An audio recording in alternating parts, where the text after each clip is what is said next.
tsaka yung review. Unpack. Check natin ito. Usually ito is pang maliligo sa mga katulad niyang pasyente, guys.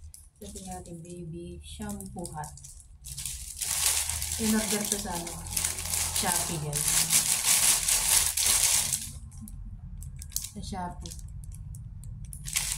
Try natin sa kay Lolo. Siyempre siya model natin. Ganito siya, guys. Pag maliligo siya, ganyan. Para yung mata niya is hindi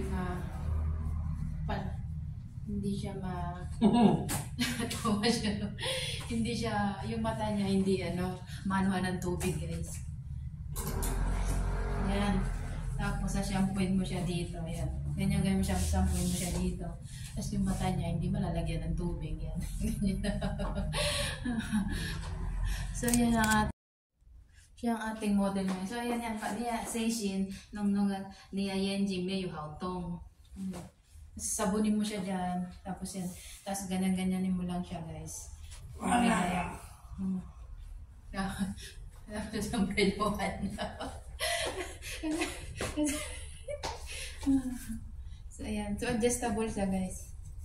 Meron siyang button siya dito. Uy, yan Okay. Taga Seishin. Seishin. Ayan. Gusto kong maliit yung ulo ng pasyente nyo, adjust nyo ganito. Ito lang.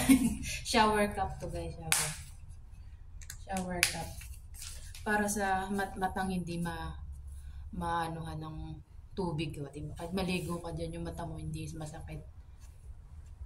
So itong ating review ngayon for the day. So meron siya ibang kulay dahil nga lalaki siya kaya blue. May purple, may green, so may yellow, may pink.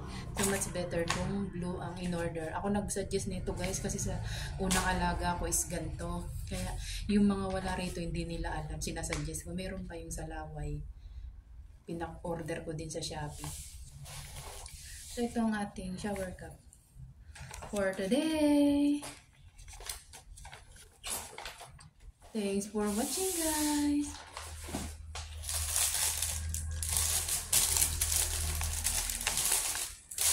Don't forget to like, subscribe, and leave the comment.